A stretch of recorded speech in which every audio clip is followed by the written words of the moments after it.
The Craig Foley Show on Deadline Detroit is made possible in part by Lynette's Shrimp House, located in Highland Park. It's Metro Detroit's premier destination, serving juicy fried shrimp, fish, and wings, alongside soul food sides and new additions to the menu, like turkey tacos and desserts.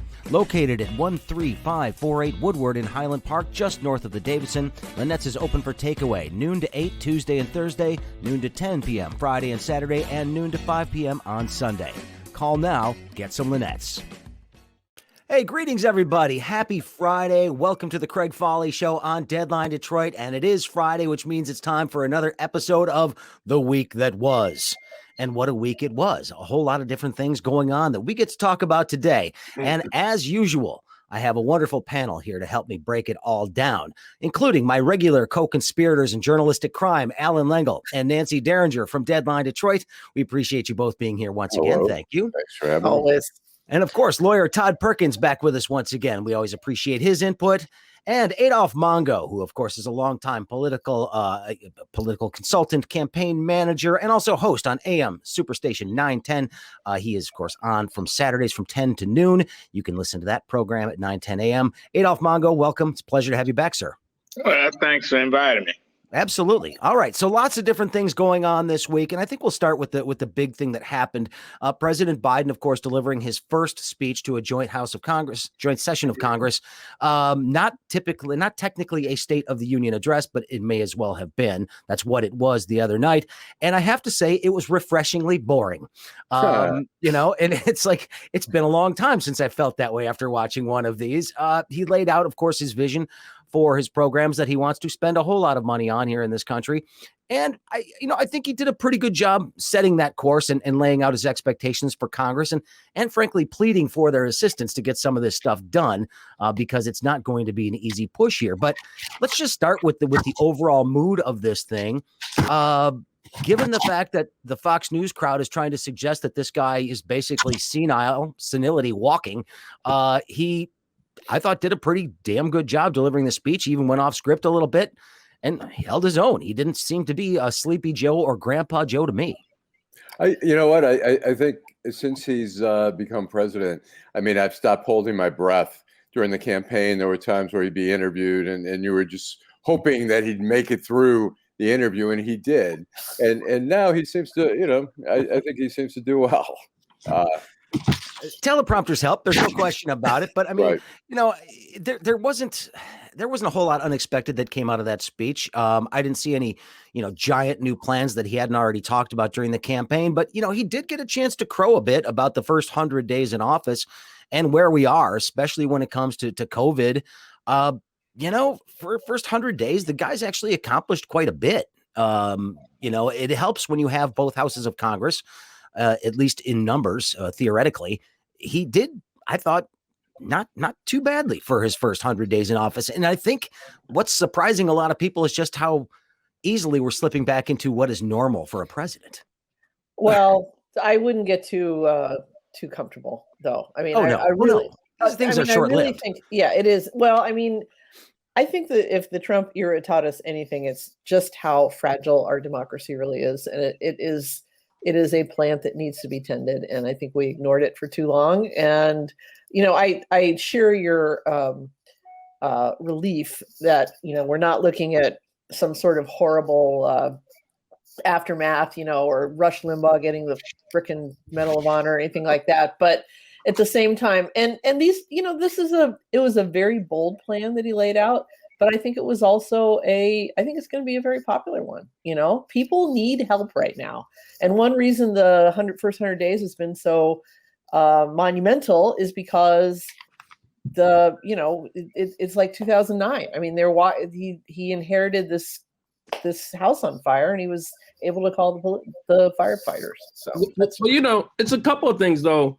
If you look at all the statistics in the polls, most people are in agreement with what he's doing, Democrat or Republican. I'm talking about just people, Americans. It is incredibly supportive by the actual, people who actually vote. It's just it gets no support from Republicans either in the House or the Senate. The reality is we're going to steamroll them anyway. And what I think along the way, Joe Biden needs to come up with a answer to Mnuchin. Or not Mnuchin, but what's the Kristen Sinema. What's this West Virginia senator? Joe Manchin. Manchin.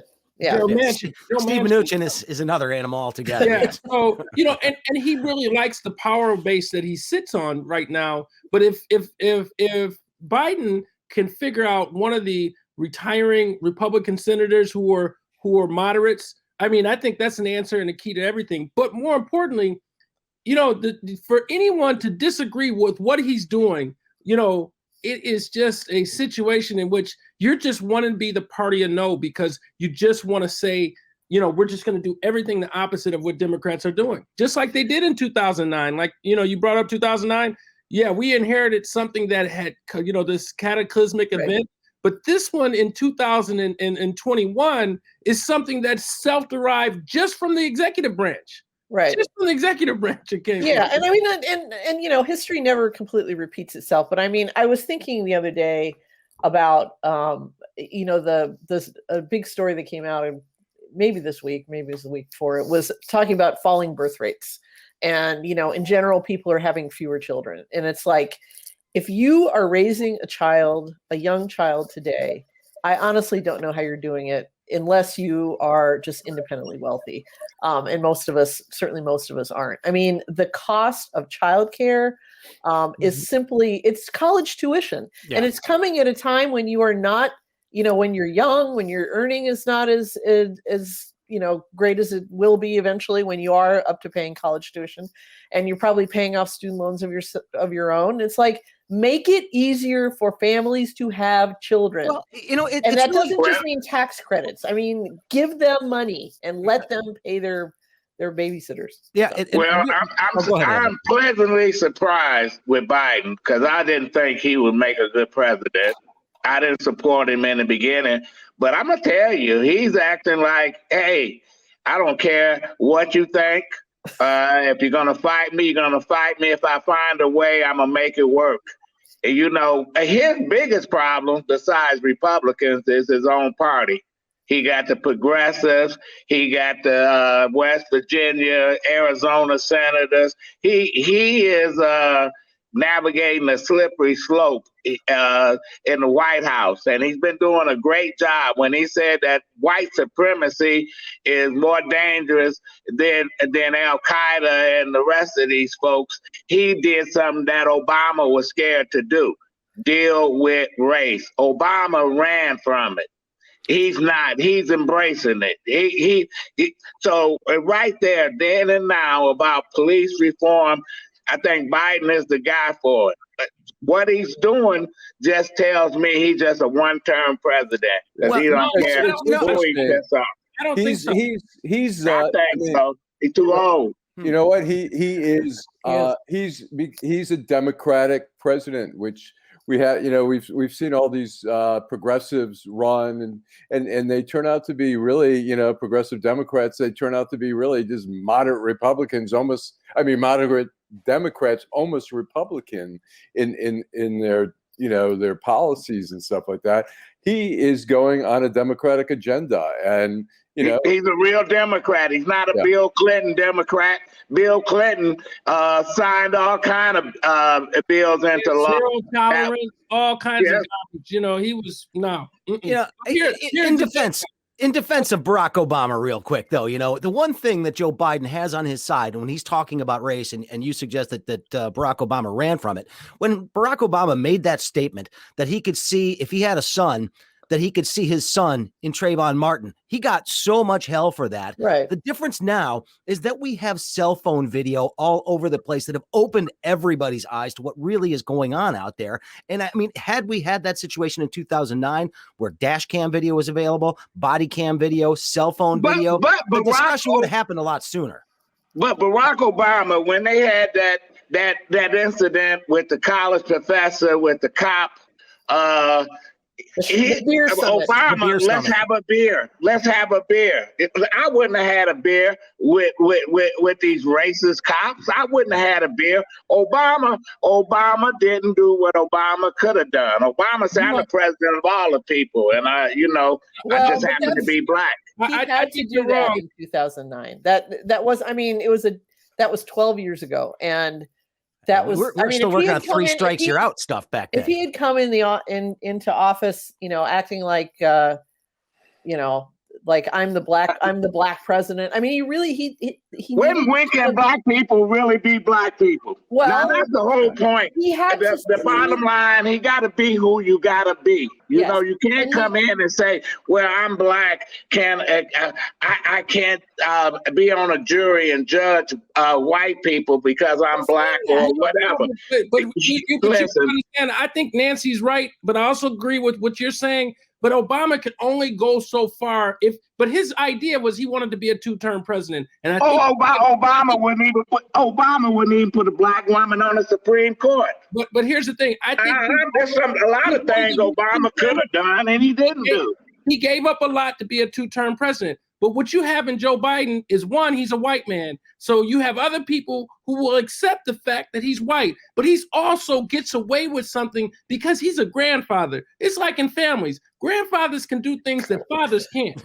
And that's what he's doing. He's the grandfather of this country. If you think about it, he is getting away with things that are phenomenal. I mean, this guy, he's a humanitarian. In 4 years, he'll be in a nursing home then. What? No, in 4 years, he'll be president again, and then he's going to run 1 year. I don't think so.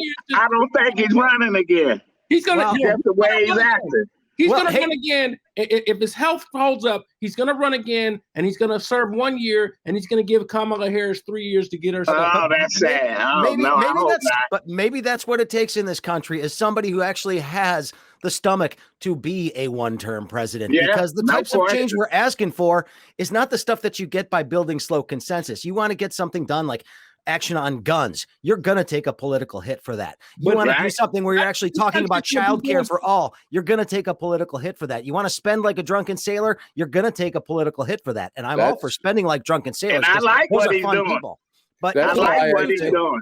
I think Whitmer needs to be of that mindset that I'm willing to be a 1-term governor and be the best governor I can, instead of trying to figure out what it takes. When is the last 1-term governor we had? I agree with this. I agree with you, Allan. But I believe that if people become unafraid to be unabashed in doing the right thing, you'll be surprised that I think there's going to be a surprise for Biden waiting for him. Right.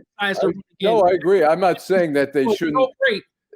I'm not saying that there can't be a payoff for it, but the worry should not be. It's like Rick Snyder was thinking about not always thinking about a second term, but also thinking about being a VP candidate and possibly presidential candidate. Yeah. And we saw how that worked out. Well, I got to say, there was one funny moment in the speech that I thought was great when he was talking about weapons and guns and trying to do something about guns and talking about the need for these high-powered rifles. And he goes, "What, is the deer wearing Kevlar?" And I was just like, thank you very much for that one, because it points out sort of the stupidity that people think that they need this kind of stuff. But you know something, but you also got to agree. You love when he announced the other day that when you're not in large crowds, that the CDC said you don't have to wear a mask if you're vaccinated. But when he put on those glasses and he put on those glasses in his grandfatherly state, you got to admit, we got a cool president, man. I mean, this guy, he embodies cool because he's not trying. You also understand, look at the limitations that he overcame, with the speech impediment, his age,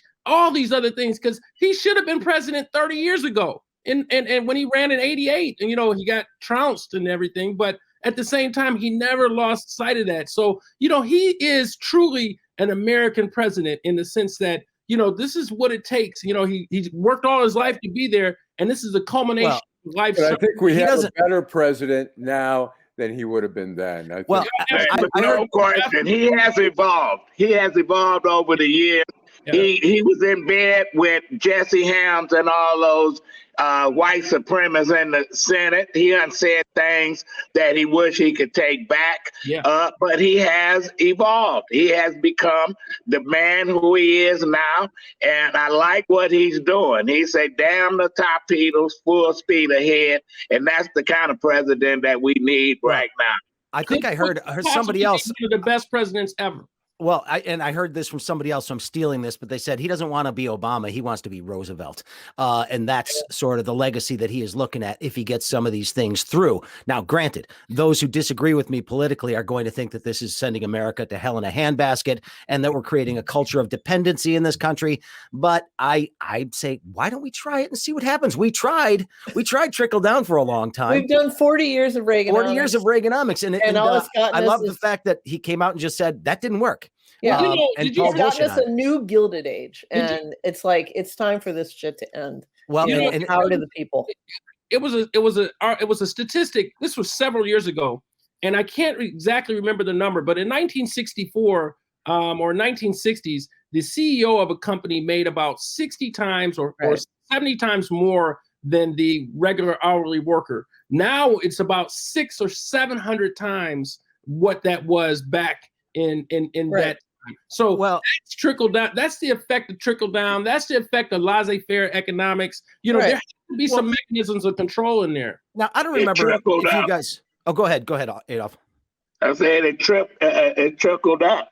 It didn't go down. And the bottom line is, you can call it what you want to call it. Some of these Republicans, socialism, whatever. But if you take away Social Security, unemployment, all these other programs that these Republicans don't like, you'll have a insurrection throughout the country. So he's doing what he's got to do to get this country back on its feet right now. This country is sick. And if we don't do it, it's gonna die. Well, the notion of actually building a solid floor, financial floor underneath everybody is something we've never tried in this country. And I would personally like to see what that looks like. I would like to see what it looks like when people have enough money to make sure their kids are well taken care of, have adequate child care. And, we're more than willing to pay for school from the time kids are 5 years old on, right? That's something that society has paid for a long time. So why is childcare any different if you think about it? It's not. And it's just time to expand that a little bit because working people don't have options, and that's a problem. So Nancy made that point earlier. Go ahead. Everybody has to work too. I mean, it's also time to get away from the 80s, 90s Dr. Laura Schlesinger fantasy that if you're a working mother that you're just selfish and all you want is a Mercedes-Benz and a manicure every week. Well, you bought the Mercedes with your food stamps, right? Isn't that what you used to say too? Exactly. Yeah. So Craig, it used to be a time where college was free in California for California residents, and then who came in and got rid of it? Reagan. Yep. That's what the Republicans do. What is wrong with making community colleges tuition free? Everybody can go get a skill. You don't have to major in history or whatever. You can go vocational route. I wish more people would major in history because then we might not repeat some of the same mistakes that we have for the last couple hundred years. For education, for all intents and purposes, particularly for wealthy people who spare no expense sending their. I mean, rich moms don't stay at home with their kids either. I mean, what they do is they dollar up and they put them in very, very high quality preschools. And they bribe admission directors. Everybody else. Places. But I mean, public education in this country should be pre-K through 14 instead of K through 12. Pre-K through graduation from high school and 2 years of community college. After that, you can do what you need to do. Well, and think about that. Some people can then take that and springboard that to a 2-year college education of tuition, which is I've got a lot of friends and family who have taken that route because it's very, very beneficial from a financial standpoint to do that. And it's worked really, really well for them. So, I mean, it's a springboard to so many different possibilities for people. And for all those employers who are complaining about the quality of the staffers that they're getting or the quality of the workforce, well, this is a way to fix that. And it takes a little investment. And yes, it may cost some extra tax dollars for your corporations. And I'm not too worried about that. All right. You got people 70 years old still paying off student loans. That's ridiculous. You know what? That's ridiculous. And we're gonna have to do something about that. You got to get people back on their feet. People still owing hundreds of thousands of dollars from going to college in the early 70s. It shouldn't be that way. I would agree. All right. So we got to move on here a little bit, because I do want to talk about something that is related to the conversation we were having a little bit earlier today on the show. And that is the response that Senator Tim Scott of South Carolina gave to President Biden's speech. And it was a lot of very typical Republican boilerplate language in here that we need to be self-reliant and all that kind of stuff. And but then he went off into some different territory here, which got a lot of people talking in the last couple of days. And he went on to say that, look, I've been followed through stores. I've been followed by police. But America is not a racist country. And the Democrats are politicizing race. And I am not qualified to talk about where he's coming from on this. I just am not. He must have read Booker T. Washington's speech in Atlanta in the 1890s, talking about, you know what, if it's Jim Crow laws, we can deal with it. If we can't vote, we can deal with it. Listen, he's an apologist for these white supremacists. He's a collaborator. We always have had collaborators like him. We got one on the Supreme Court. You look at Black Republicans around this country, it's like it's self-hate. You can be conservative. You can be conservative and say Black people been Republicans a lot of years. They ran away from the Republican Party. These are fascists right now that we're dealing with. Right. So, Milliken was a Republican. Even Nixon with his crazy ass was still a Republican. You know what I'm saying? Johnson, and those people in the past, these are fascists. These are people, number one, I wouldn't want to insult Uncle Tom and use him in a reference with respect to Scott. So I'm going to go there. We always done had them, Todd. We done had the fascists, the Dixiecrats. We had senators that was part of the Ku Klux Klan. This is nothing new. And they always propped up a Negro, just like Tim Scott. Go ahead, Todd. Earlier, you could have taken anyone from the Republican Party, Ted Cruz, Lindsey Graham, and transitioned him and put him right there, and the words that are coming out of Tim Scott's mouth would have been the same. One thing they do have in the Republican Party today is uniformity, and that's the problem with Democrat Party. We have all these different factions that are fighting amongst each other, and we cannot coalesce and move agendas like the Republican Party has. Republican Party is still able to move, and even though they're in the minority right now. Yeah, but Todd, you can't applaud the Republican Party. I mean, look back in the early 70s when you had Howard Baker, you had all kinds. You had liberals, conservatives in the Republican Party. No, I know that. No, I'm not in the Republican Party today, because those people will come out of their grave and do something to me to compare them to what these people are today. These people are garbage. They're dog. The Republicans. I can't describe them any better. You know what I'm saying? Todd, you had a Republican Black senator in the 70s, Ed Brooks, in the 60s, 70s.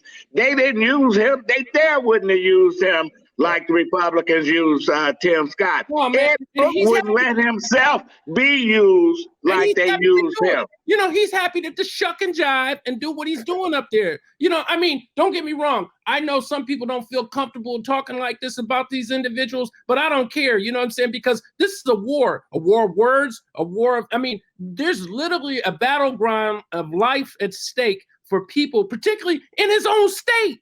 Well, Tim Scott is, I always call him, Tim Scott is one of those people who was Black, who told on Nat Turner, who told the master that they was about to run away. That's the kind of Black man that we dealing with. and you look at the black Republicans that they line up, they hate themselves. You know, they use affirmative action in every program to get ahead, and then when they get ahead, they attack it. They attack it. He went to Yale. He went to Yale, and you got it. Well, he went to Yale at a time when affirmative action is in effect, so to speak. Then when he gets there and he gets into a position to make a determination, he's against it. You know, but at the same time, every sociologist, even economists, will tell you that there has to be some leveling of the playing field, whether affirmative action was the right way that they had implemented or not. There needs to be something, and there's not anything in place. And they took it out and they've eradicated it, and it's a shell of what it used to be, and they put in nothing. What they put in is a couple of figureheads, just like Tim Scott. There's another guy out of Oklahoma, you know, a state rep, or excuse me, a congressman. You know, they always want to take these black people, and they make me so mad, because here's the thing. If there's a revolution that's going on, I'm going to be like Harriet Tubman. I'm going after them first. Because you know something, that's how you show what's going on. Because once I lay him down, then you know I mean business. Because you know something, it's not about what color you are, it's how you're rolling in your mindset. You know, I feel more comfortable with any of these people on this panel than I ever would with Tim Scott. And I've never met the individual, nor do I want to. I want to be on Todd's team when the war comes. I want to be on Todd's side. I mean, but here's the one thing I took away from Tim Scott, though, right? It looked like he was definitely trying to talk to people who look like me to make us not feel so bad about our vote for Donald Trump. And just because you voted for Trump doesn't mean you're a racist. And America's not inherently a racist country. You know, and I was like, it seemed like it was some sort of balm for the white soul so that we didn't feel so bad or start questioning whether or not maybe we are a little bit racist. Well, you know what? Tim Scott, Donald Trump didn't even know his name, called him Tom Scott, which was appropriate. You know, he didn't even know who he was. Listen, Tim Scott, I understand he got appointed. He has voters who he has to appease. He can't help it. But you don't self-hate yourself. It's like Clarence Thomas came out and said that his sister was a welfare cheat. And you know, stuff like that you just throw dirt on your own family. Tim Scott, it should be ashamed of himself. He's not, though, because they're going to trot him out all the time. It's like Caesar used to trot out all the senators he had stashed away somewhere, where he had banished them to some island. He bring them back when they want to bring them back, and that's Tim Scott is the face. He's the black face of the Republican Party. He's putting on more black paint over his face. Well, he's a character. You know, it's certainly like Clarence Thomas. It's like Clarence Thomas when I think it was H.W. who appointed him to the bench. I mean, he's black in skin, but you know, they're basically, the Republicans are like, okay, we look at our diversity, but there's no diversity there. I mean, if you look at Clarence Thomas's rulings, I mean, he is the most consistent, him and Alito, of anyone who are going to vote regardless of the merits of the case. They're going to vote for Republican conservative views, period. It's never, I haven't. He was Alito's bitch. That's right. What it was. Yeah. You know what I'm saying? Yeah. He didn't have anything to do. He rolled with him. I think it was only 2 or 3 opinions that he didn't roll with him. Right. You know, and then Scalia, not Alito. The other guy that died. No, I'm saying Scalia. Yeah. Well, no, he said he was his bitch. Oh, yeah. I'm sorry, I had the wrong one. Yeah, but I'm saying now. The other Italian guy. He's still his bitch. I'm saying Alito. He's still his bitch. And Thomas are consistently the 2 votes that you can predict regardless of the merits of the case. Didn't Biden vote to confirm Thomas? He might have. Yeah, see, the Democrats could have stopped that. I'm so pro Biden. You know, listen, the Democrats could have stopped a lot of this. The Republicans, when they got an agenda, they carry it out. Democrats, listen, I hope Biden carry out this 2 years. Hold on a second. One second. That was a different time. That was back when when we accepted that that one of the perks of the presidency was that you got your people on the Supreme Court if there was a vacancy. And the only real reason to turn people down was gross incompetence. And, Bork. you know, and they learned from the Bork incident to nominate people who were essentially blank slates. So they couldn't, so that their records couldn't be brought up against them. And so, yeah, Biden did vote for Clarence Thomas, but that was back when Supreme Court nominees were not nearly as divisive as they are now. Where they beat up on Anita Hill like she was some streetwalker coming in. Yeah, There's no question. And the Democrats had opportunities to do a lot of good stuff, and they didn't do it. But now we got Biden. Biden said, fuck all that. This is what I'm going to do. And he's pushing ahead, which is great. Because he got 2 years. He might not have the House, and he might not have the Senate. Right. Well, let's hope it. But, you know, I want to say one thing. That's what Obama right. blew. We got to move on. We got to move on because, you know, look, one thing I do want to point out when everybody says, well, the Republicans push their agenda. Well, their agenda, if it is to block something or if it is to get a tax cut, those are the only agendas they have ever really worked on. They've never really been able to effectively govern. They haven't pushed any monumental pieces of legislation that I can think of in a long, long time, at least not at the federal level. Now, the state level is a different thing. We got all kinds of weird bills in Michigan all the time. We know about that. But, you know, the Republicans are really good at sticking together when they want to stick it to the Democrats, but not for actually moving the country forward. That's just the last word. So why did 73 million people vote for a maniac? Because they're aligned together to do what they want to do, and they're still doing it. There's even a minority. All they did was tear down stuff that was already done. Yeah, and they didn't do anything new other than another tax cut for rich people. That's the only thing that they accomplished for their people. And everything else was done to the rest of us. You notice during the Trump campaign, he kept saying, yeah, I'm going to have this new healthcare plan out. It's coming next week. And they never had a thing. Is it that hard? You hate Obamacare so much. Obamacare could still be improved upon. It is that hard. But they came up with absolutely zero. Well, because if you're trying to find a way to do healthcare that actually still includes the health insurance companies rather than going to some sort of single payer system that actually makes some sort of sense, then it is going to be incredibly difficult. There is no easy fix to that mess that is our healthcare system. That's a subject for another day that I'd like to get into, actually, because it's something that fascinates me. But we do need to move on. Speaking of Trump, Rudy Giuliani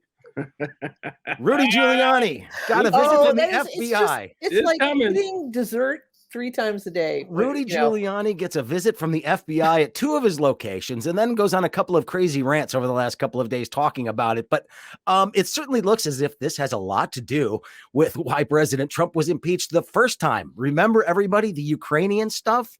This is all coming back, and the people who are involved in it are now in a bit of trouble, it looks like, because it's not just Rudy. There's a couple of other people that were involved there. This goes back to Igor Fruman and Lev Parnas and these wonderful guys and some of the oligarch people that look like they were probably Russian spies that they were being either duped by or working with, one of the two. And it's difficult to say exactly what it is right now, but at this point, it looks like Rudy was either really, really stupid or a willing participant, one of the two. And, you know, the fun part is that Rudy has I doubt he has very many friends left in the FBI or the U.S. Attorney's Office. I mean, the people in 2016, he still had some buddies in the FBI office that were leaking information about the Hillary investigation to him. They finally had to take the investigation out in New York and move it to another office because of that. But now it's sort of ironic that the guy who headed up the U.S. Attorney's Office, the most prestigious U.S. Attorney's Office in the country, is now getting, you know. And they were.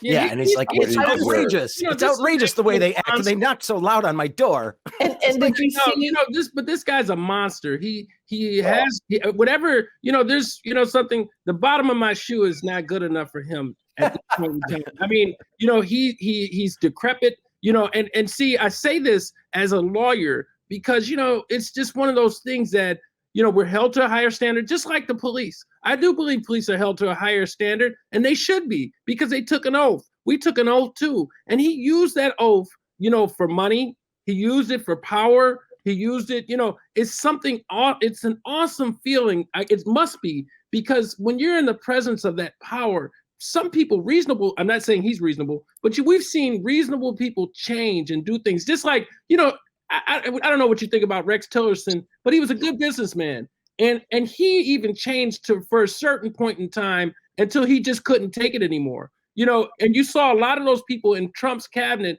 who were, we may not eat on the same side of the political spectrum, but at the same time, they weren't so disavowed of moral and moral turpitude that we couldn't have a conversation. They weren't Batman villains. Somebody, in other words.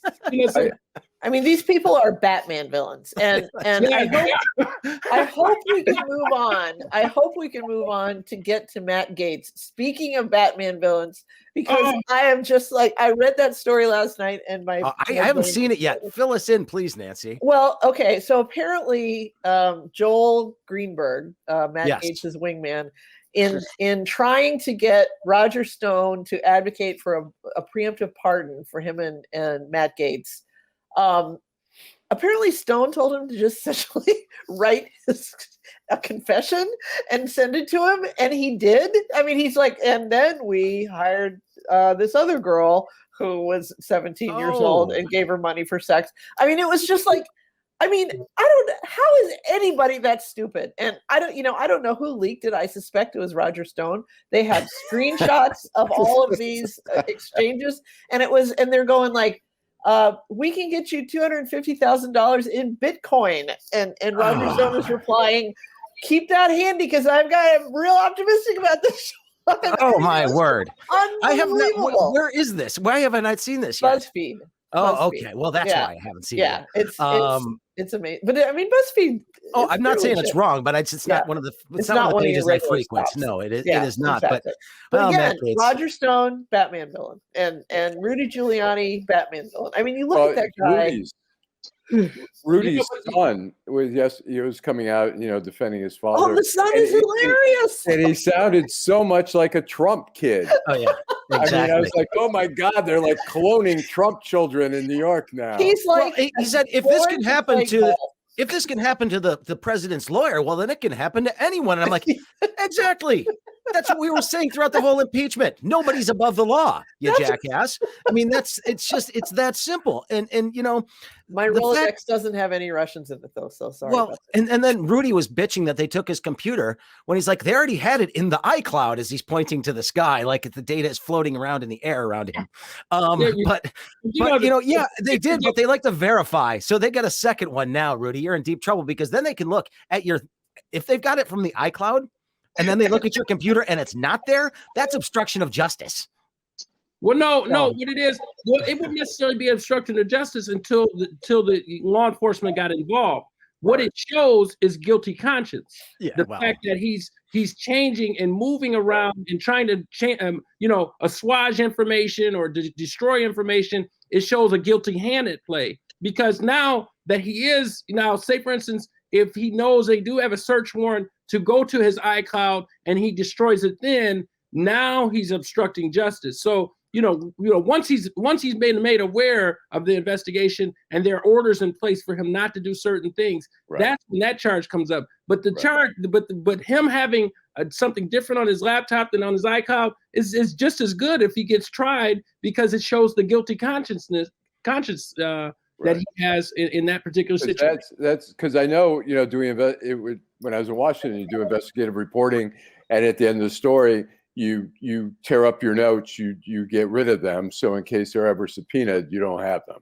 Right.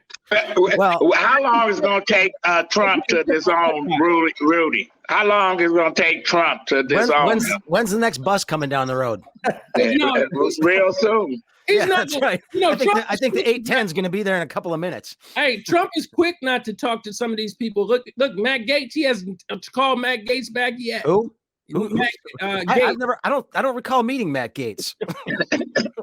Well, no, Rudy who? How do you spell that last name? He treated Tim Scott. It's funny you say that. When Trump in the beginning in the 2016 campaign was mocking the New York Times reporter who had a deformity in his hand. Oh yeah. I worked with that guy at the Post, Serge Kovaleski, and he moved to New York Times. And Serge said, he'd say, I don't even know who that guy is. I've never. And Serge is like, Serge worked at the New York Daily News. He says, I was on a first-term basis with Trump. First name, yeah. First name basis, yeah. Well, anyway, Rudy's in a little bit of trouble, and it's kind of funny to watch how everybody is covering this. Now they're just digging further down into this deep state stuff over in like OAN and Fox News right now, just saying, well, this is outrageous and blah, blah, blah. I'm like, no, it's not outrageous. This is a Justice Department actually doing its job. And I think the thing that disturbed me the most, and Allan, I know that you'll agree with me on this one, is that it looks like these warrants were blocked throughout this time for whatever reason. But, the Justice Department should be allowed to do its job no matter what time of year it is, whether it's an election cycle or not. And if indeed these were blocked because it could be potentially damaging to President Trump, that's a problem.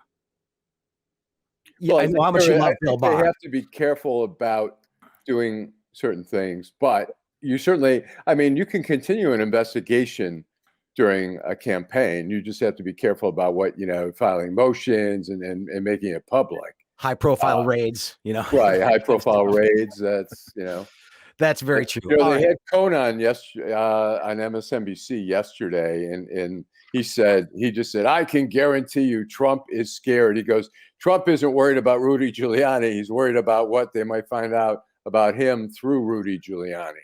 Yeah, and I have a feeling that they're going to find out a little bit more about the stuff that went on in Ukraine, which is not looking very savory at the moment. All right, let's move on here. What do we want to get on? How about the census? Nancy, you wrote a piece about the census that I read on social media the other day, talking about your experience as a census worker. Yes. Michigan, of course, over 10 million people, but we think that there's still a pretty significant undercount more than likely, but we're losing a seat in Congress. Not a shock there. We were expecting to lose one anyway. But these census results, I think we're going to be haunted by this for the next decade around the country, because I think that the thing was just not done as well as it could have been. No, I don't think it was done as well as it could have been either, but you can't put it all on, the census itself. At a time, this is a very weird time in this country. And when people, most people turned in their census form online. Most people understand the purpose of the census. If you had internet access, education, and enough brains to fill out a simple form, the census was no biggie. Where I came in, I worked as an enumerator starting last August through the middle of October. And I was the person who went to the doors, who knocked on the doors that didn't return a form and tried to do oral interviews with people. That is a very, and most of these houses were in Detroit. Most of them were people who were on the poor side, shall we say. Although, there were some middle class people in there too, but a lot of poor folks. It's a scary thing when a white person with a clipboard in their hand comes knocking on your door and wants to ask you the name, date of birth, ethnicity, etc., of every single person in your household. Now, these are almost all Black folks. I can't imagine what that must have been like in Southwest Detroit, where you had, Hispanic people and, a lot of them who were probably, at least a fair number who were probably here illegally or in a shady legal area. And so, when you're, a lot of people just ignored me. And I think I said in my Facebook post, polling has had to figure out how to get around the cell phone. It used to be telephone polling used to be easy. You just called people out of the phone book. Well, cellular telephones are not listed anywhere. There's obviously huge databases of them. Then how come they're getting my number every 5 seconds? Well, because you're attaching it to a lot of other stuff. Anyway, yeah.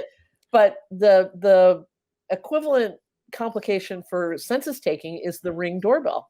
And there were Ring doorbells everywhere in Detroit. You could see a house where it didn't look like they had money for curtains, but they had a Ring doorbell out there. And, Sure. The Ring doorbell has a camera and a microphone in it.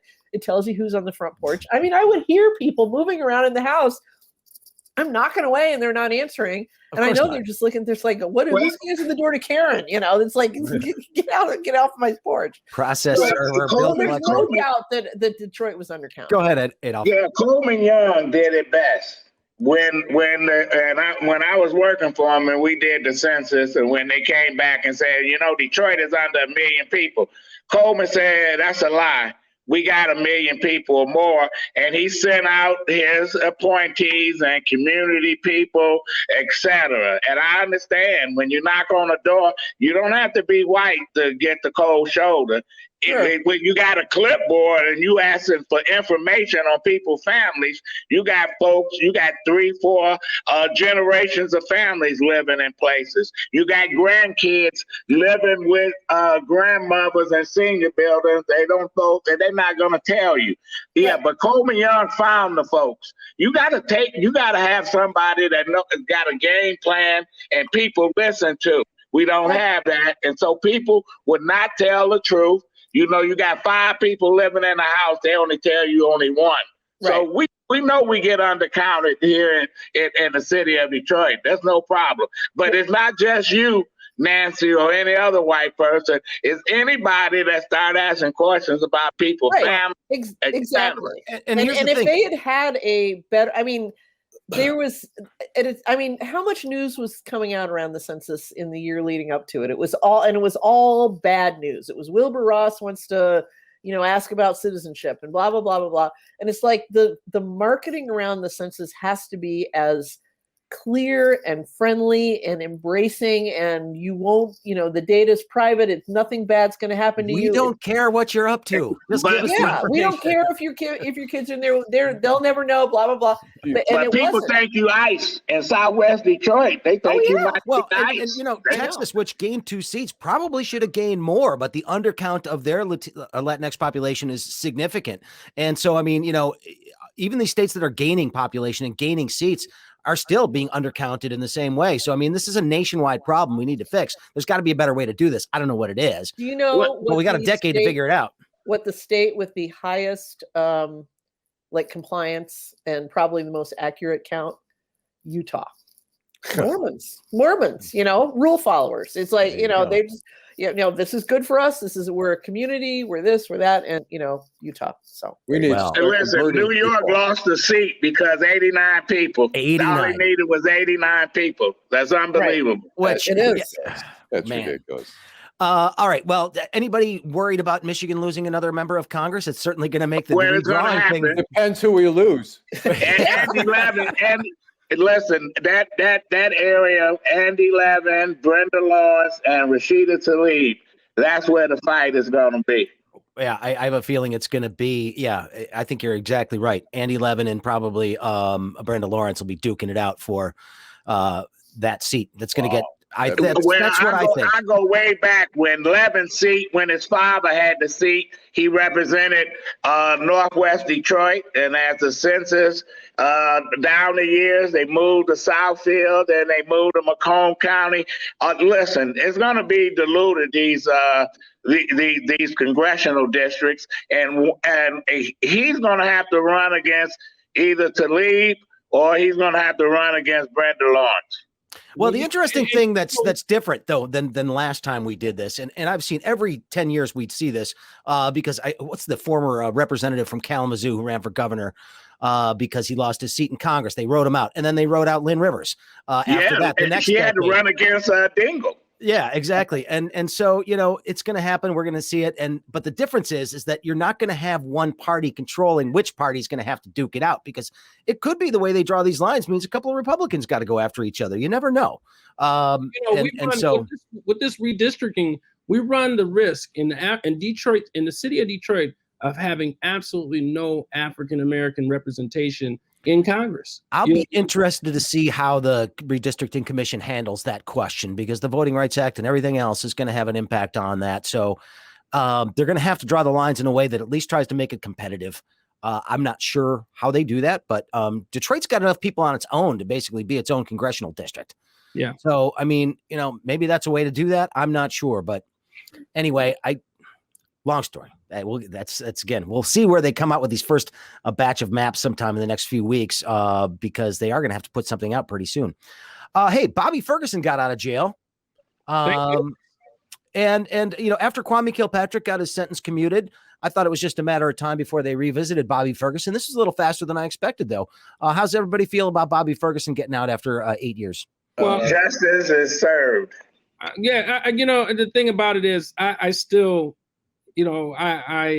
my wife and I talk about it. I was an individual who felt that they were overly punitive. My wife feels a little differently. She doesn't necessarily feel that they weren't overly punitive, but she says, hey, you get what you get. And that's her position. But again, as it relates to him getting out, there's clear that he should have been released, particularly if Mr. Kilpatrick is released, because of the fact that criminal prosecution had more to do with the mayor than it did with Bobby Ferguson.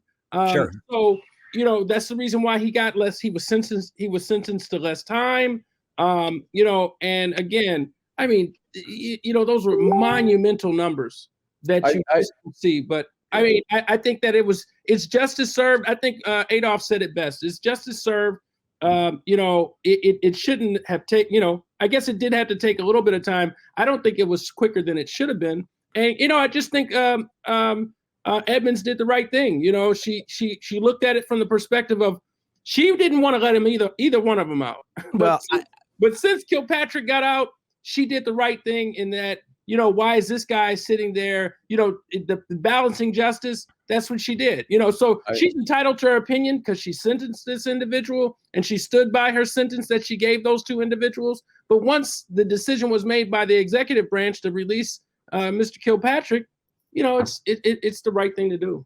Go ahead, Allan. I think the sentences were way excessive, 28 years and 21 years. I mean, my jaw was on the floor that day. For decades.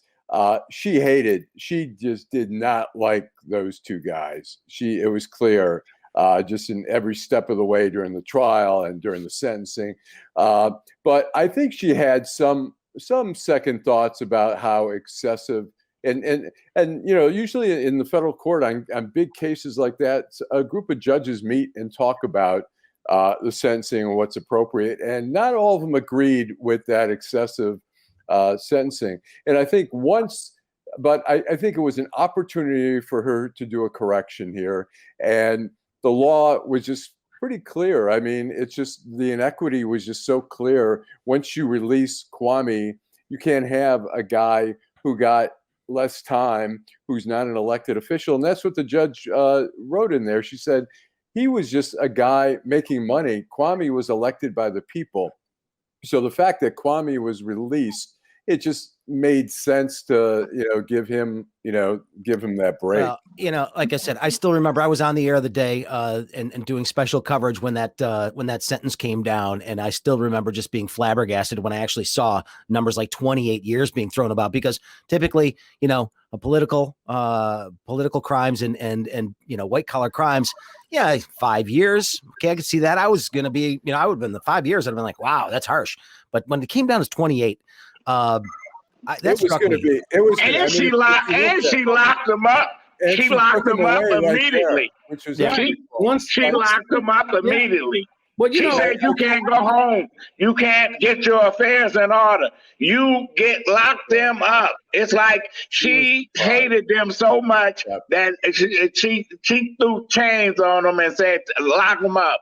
No, so, I think the trend there in sentencing they had Congressman Cunningham out in California who got, I think, 7 years. And then I covered the Congressman Jefferson case he was out of New Orleans. He got indicted out of Alexandria, Virginia in an FBI sting. He got 13.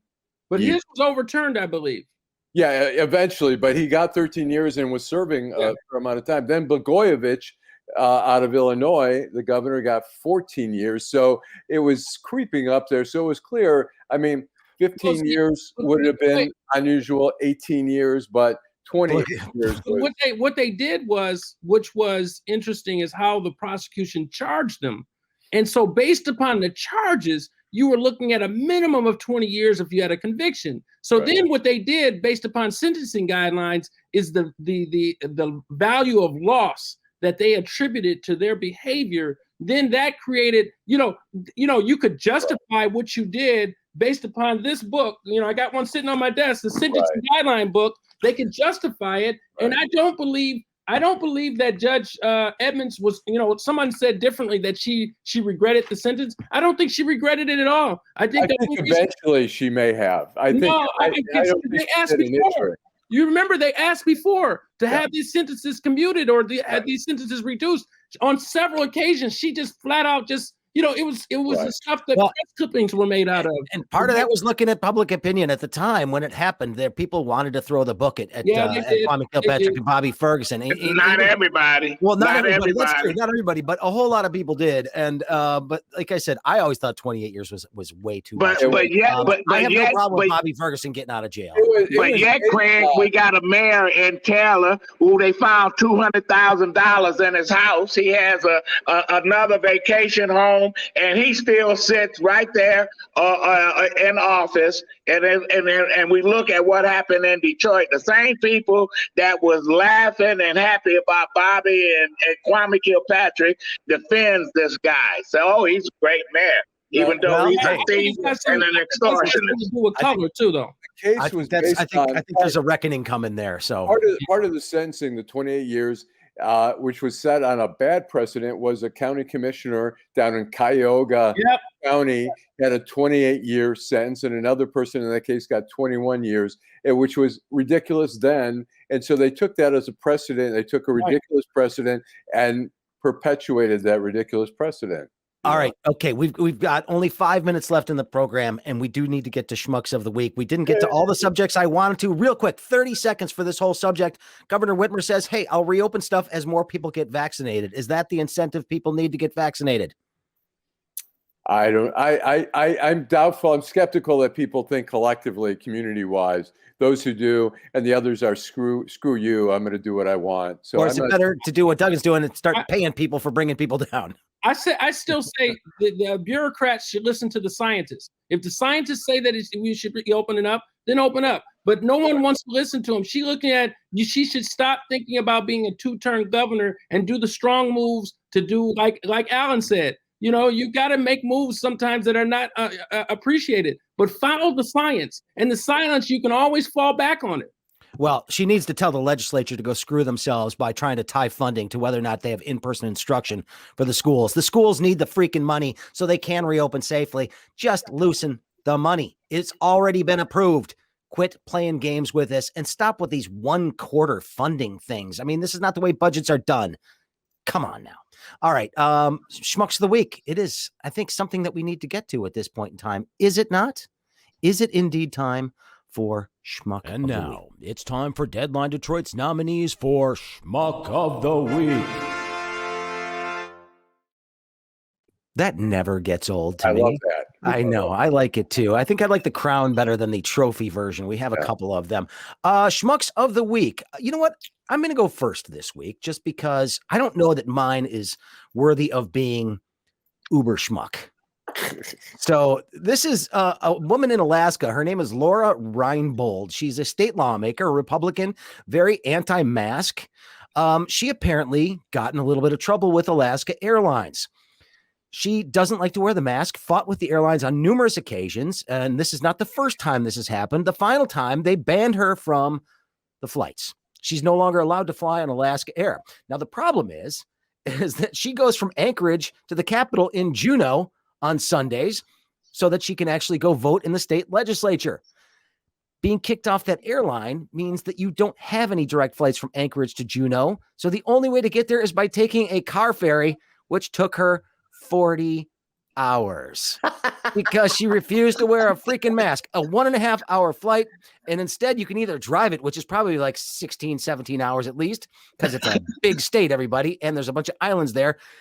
Or you take the ferry, which was 30 hours. 30 hours she had to do it. But you can say something about her. If she's okay with that outcome, she's at least grounded in her position. And, you could respect that. I mean, if she's not okay with it. She's been whining the whole time. Oh, yeah. Well, then she needs to shut up, Just wear the damn mask for an hour and a half.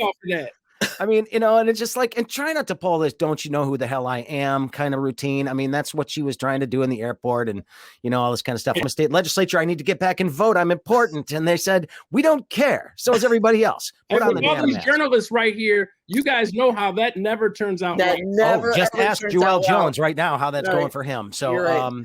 All right. Nancy Derringer, go ahead. Okay.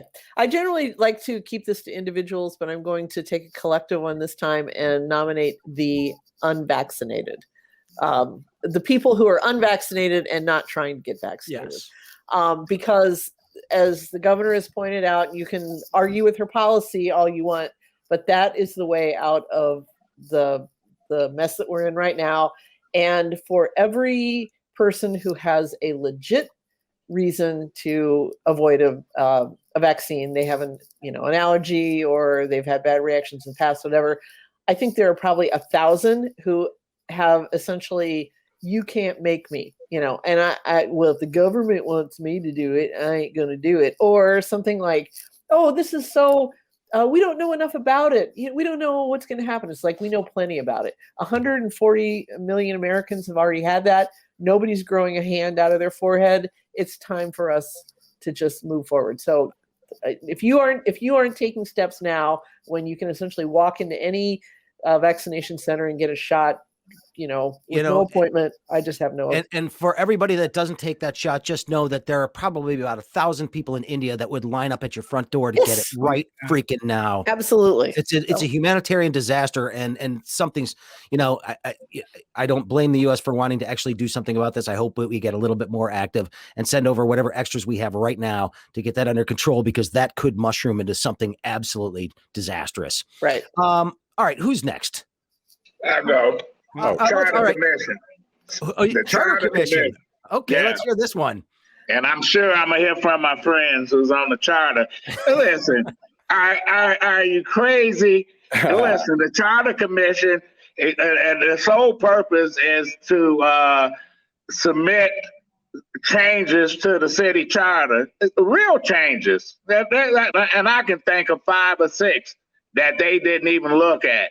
But to say that you need to have a commission to elect a police chief and free water and stuff like that, where the money's coming from? And plus, I think a mayor should be able to appoint his own police, or their own police chief, and go from there. If you don't want a strong mayor council, you put that on the on charter changes, but not this pie in the sky that nobody owns. Don't pay for water, it's all free. And I wish it was. And a lot of people in this city don't have water, and they're suffering. And we need to do something about it, but I don't think that's the route to go. Well, and the Charter Commission is not the right place for these types of things. You're absolutely right. I mean, they've got to put something that will pass with voters. And I suppose if you're going to put a charter out there and you're going to say, hey, everybody gets free water, there's going to be a lot of people that vote for it based just on that. But again, I've heard the warnings that this could potentially bankrupt the city. If you want to go back into bankruptcy, we'll be right there if you pass. But I don't think it's going to pass the smell in the governor's office. No. Constitutional problem, seriously. Go to the Attorney General's office and be signed off on that. I think that some of the things that they're talking about are constitutionally impermissible. Yeah. And again, much to the fact that I do think that there needs to be some reform as it relates to water and things like that. But the executives, I agree wholeheartedly with what Adolph said. The executives should be able to pick who his chief of police is. The president is able to pick his joint chiefs of staff, and those positions, it's the same thing, so to take that away is just to change the form of government that we have, make it a less strong mayoral community like Hamtramck or something like that. But don't try to do things that are just constitutionally impermissible. Well, and it's, and our money. The Charter Commission has been screwed up from the start. This version of it. I mean, they have been fighting since day one. Yeah. They couldn't get their original meetings even off the ground because of the protesters that was there. It's been a bad thing, and COVID didn't help it at all either. And the public just has not had their mind on it the way that they should. And maybe it was by design. I'm a conspiracy theorist. All right, let's go. Todd Perkins, who's your schmuck? Oh, okay. So I was talking to a friend of mine, and she and I talk a lot about, because she always wants to know about the Craig Foley show. She doesn't even live here. And, but a lot of people watch it and watch your show outside of Michigan. And so, we're going through it. Dr. David Fowler, if you guys remember him, he was the expert for the defense in the Chauvin trial. Yes. What an idiot. So now, based upon what his testimony was, they're going back over all of the things that he did, because he was the Maryland Examiner. Yeah. Examiner. And, now they're going over all of the declared either suicides and things that he ruled that there was no foul play at for in custodies, particularly based upon how his position was and his testimony that he gave in the Derek Chauvin trial. I mean, which is a great thing. One, because Derek Chauvin was convicted. And I think he was convicted in a large part because of this freaking idiot. Well, this guy is of the opinion that you could decapitate somebody and said, yeah, he died of a heart attack. Well, no. It's almost like in Malcolm X's book where his father ran himself over on the train tracks, and I think shot himself in the head, and the insurance company declared it a suicide. Yeah. So, that's kind of the stuff that he's into, and now we get to the point. Now he's being investigated. Hopefully he'll be declared and never be used as an expert, unless somebody just wants to have a point in which is going to be lost. I mean, but this is such a huge industry, as you know, Todd. I mean, these guys are out there and they make all kinds of money doing this. And I mean, you can pay experts to do it. And that's always been one of those things that has always been a little shaky. I mean, remember Werner Spitz, who ran the medical examiner's office here for a long time? That guy appeared in more trials than I think anybody in the history of mankind. That could be challenged, I'm sure, people, but he's right up there. All right, Allan Lengel, you got a schmuck. My schmuck of the week is Matt Christians, who is a middle school teacher in East Lansing. He's been put on paid leave. First, he got in trouble earlier this month when he gave the students an assignment to write what it would be like to be a slave. And so when that came out, then what came out subsequently is that he had earlier asked students to write about the positives of slavery. And one of the students said, I am seeing no positive to slavery. I'm not going to write about it. And he wrote, I respect that, but, that's going to cost you a grade here. And, I can't imagine somebody coming to me and saying, okay, I want you to write the upside of Hitler and the Nazi regime. And I'd be like, we got the movie Private Ryan. I don't know. Well, you could sit there and say, I mean, you could lay out, here's all the reasons why your premise is flawed. As long as it's well researched and well documented, then you should get a good grade on that paper. Right.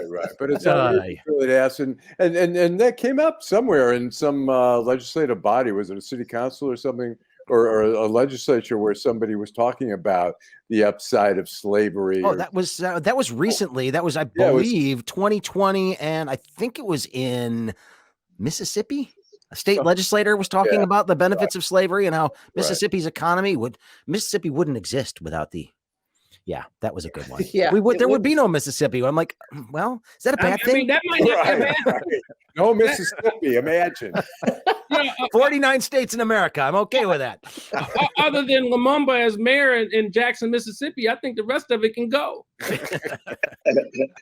All right. We got to wrap it up, everybody. I want to thank all of my guests today. Adolph Mongo, we certainly appreciate you, sir. Thanks for being here. In fact, we had a comment that came in earlier who said, Adolph is my new hero. So they must have liked what you had to say on the program today, sir. Appreciate it. And if you like Adolph, you can hear him on the radio. 9:10 a.m. Saturdays from 10 to noon. Always a fun listen. Make sure you check that out there. We appreciate it. Thanks, Adolph. Thanks, Craig. All right. Attorney Todd Perkins, we always appreciate you, sir. Thank you very much. Nancy Derringer and Allan Lengel, always a pleasure to see you both. And maybe one of these days we'll actually be in an office at some point. We're all vaccinated now, so we can actually talk to each other. Yeah. That would be fun. It's amazing how that works. And we should do that soon because it's been way too long. Alcoholic beverages somewhere. Yeah, there you go. Michael Lucido, thank you for engineering this broadcast. A huge thanks to Lynette's Shrimp House in Highland Park for basically sponsoring this program, and Deadline Detroit. And don't forget, DeadlineDetroit.com. Become a member. DeadlineDetroit.com/membership. $3 a month. You might win a prize. You never know. But more importantly, you win the prize of knowledge about your community and your world that comes to you from DeadlineDetroit.com every single day. Check it out. We appreciate it. Have a wonderful weekend, everybody. Enjoy what is going to be a gorgeous weekend outside. And so stay outside safely, Ellen. Can we say that now? Stay outside. We'll modify.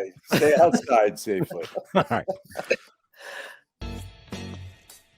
The Craig Foley Show on Deadline Detroit is made possible in part by Lynette's Shrimp House, located in Highland Park. It's Metro Detroit's premier destination, serving juicy fried shrimp, fish, and wings, alongside soul food sides and new additions to the menu like turkey tacos and desserts. Located at 13548 Woodward in Highland Park, just north of the Davidson, Lynette's is open for takeaway noon to 8 Tuesday and Thursday, noon to 10 p.m. Friday and Saturday, and noon to 5 p.m. on Sunday. Call now, get some Lynette's.